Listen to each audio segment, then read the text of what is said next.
Dear students, welcome to easy biology by Goni. आज का lecture जो है वो लास्ट लेक्चर हमने मोनोकॉट स्टेम के बारे में पढ़ा था। अब जो है हम किसके बारे में पढ़ेंगे?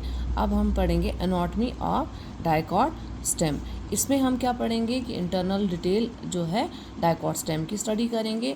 Let us now start. मैं आपको बता दूं कि लाइक मोनोकॉट स्टेम, इसमें भी क्या है, सबसे पहले क्या है, बाहर वाली लेयर है जिसको क्या कहा जाता है, एपिडर्मिस। वो कैसी है? सिंगल लेयर्ड है। और ऑन आउटसाइड जो है इसके बाहर क्या है, एक वैक्सी लेयर है जिसको कहा जाता है क्यूटिकल कहता है। और इस एपिडर्मिस में क्या है, आउटग्रोथ्स। बाहर की तरफ क्या है, देख रहे हैं आप, ये दो आउटग्रोथ्स हैं।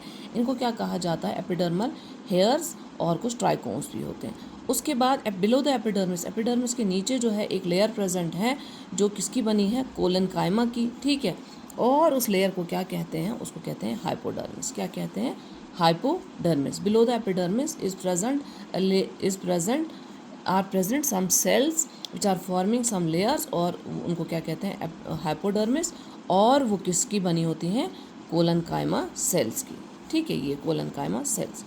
उसके बाद जो है क्या प्रेजेंट है, उसके बाद ग्राउंड टिश्यू प्रेजेंट है। जैसा कि मैंने आपको लास्ट लेक्चर में बताया था कि मोनोकॉट स्टेम में कोई भी ग्राउंड टिश्यू की डिफ्रेंसिएशन नहीं होती है, लेकिन डाइकॉट स्टेम जो है उसमें डिफ्रेंसिएशन होती है। Ground tissue is differentiated into endodermis, ठीक है, पेरिसाइकल, ठीक है, ये इसमें डिफ्रेंशिएटेड होता है कहता है। और कॉर्टेक्स, ये कौन सी लेयर है, this is the cortex. Ground tissue differentiated है कॉर्टेक्स, एंडोडर्मिस एंड पेरिसाइकल। अब कॉर्टेक्स जो है वो देख रहे हैं light coloured cell parenchyma cells की बनी है। इस कॉर्टेक्स का काम क्या है, फूड को स्टोर करना। क्या काम है इसका? फूड को स्टोर करना। उसके बाद below the cortex is present, ये देख रहे हैं ब्राउन सी लेयर, इसको क्या कहा जाता है, एंडोडर्मिस। इसमें क्या होते हैं, कभी कभी इसमें क्या होते हैं, स्टार्च ग्रेन्स भी होते हैं, इसलिए इसको स्टार्च शीथ भी कहा जाता है, ठीक है। किसके बाद है ये, कॉर्टेक्स के बाद एंडोडर्मिस। कहता है एंडोडर्मिस के बाद क्या है, आप देख रहे हैं पेरिसाइकल लेयर है, ठीक है।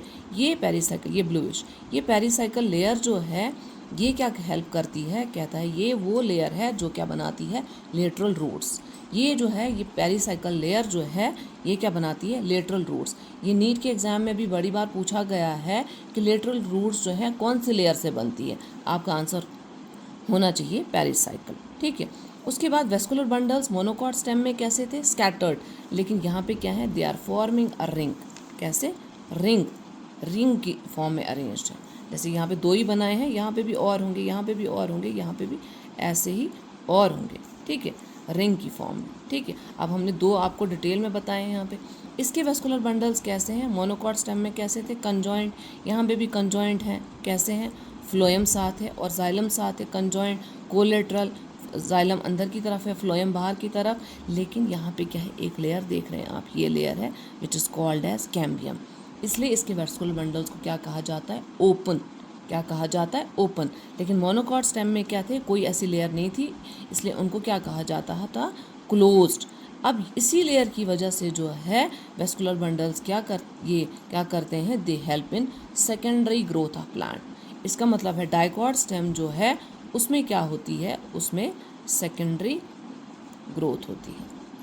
क्या होती है, सेकेंडरी ग्रोथ होती है। उसके बाद आप देख रहे हैं स्मॉल सा टिश्यू है जिसको क्या कहा जाता है, पित्त। इसको क्या कहा जाता है, सेंट्रल टिश्यू है, उसको क्या कहा जाता है, पित्त। और वो क्या करता है, हेल्प करता है फूड को स्टोर करने में। लेट अस नाउ रिवाइज, कैसा है डाइकॉट स्टेम, एपिडर्मिस है, उसके बाद क्यूटिकल है, ठीक है, एपिडर्मल आउटग्रोथ्स है जिनको एपिडर्मल हेयर कहा जाता है, उसके बाद कोलन हाइपोडर्मिस है, ठीक है। उसके बाद जो है कॉर्टेक्स है, कॉर्टेक्स पैरेन्काइमा सेल्स की बनी है और फूड स्टोर करती है। उसके बाद एंडोडर्मिस है, उसमें स्टार्च ग्रेन्स है, उसको स्टार्च शीथ भी कहा जाता है। उसके बाद पेरिसाइकल है, पेरिसाइकल जो है वो क्या करती है, लेटरल रूट्स बनाती है। उसके बाद वेस्कुलर बंडल्स हैं, ये फ्लोएम है, ये जाइलम है, ठीक है। जाइलम और फ्लोएम साथ है इसलिए कंजॉइंट है। जाइलम अंदर की तरफ है, फ्लोएम बाहर की तरफ है, इसलिए कोलेट्रल। बीच में स्ट्रिप ऑफ सेल्स है जिसको कैम्बियम कहा जाता है, इसलिए वेस्कुलर बंडल्स कैसे हैं, ओपन है। उसके बाद सेंटर में एक टिश्यू है जो कि मोनोकॉट स्टेम में नहीं था, यहाँ पे एक टिश्यू है जिसको क्या कहा जाता है, पित्त, ठीक है। This is the anatomy of dicot stem. I hope आपने अंडरस्टैंड किया होगा और इजी वे में मैंने बताने की कोशिश की है। अगर आपको पसंद आया है तो काइंडली मेरे चैनल को जो है ज़्यादा से ज़्यादा शेयर, ज़्यादा से ज़्यादा लाइक एंड मोर वॉच। ठीक है, थैंक यू फॉर वॉचिंग। जो नेक्स्ट टॉपिक रहेगा वो रहेगा हमारा मोनोकॉट रूट। हम यूनिट 3 के साथ डील कर रहे हैं। Thank you for watching.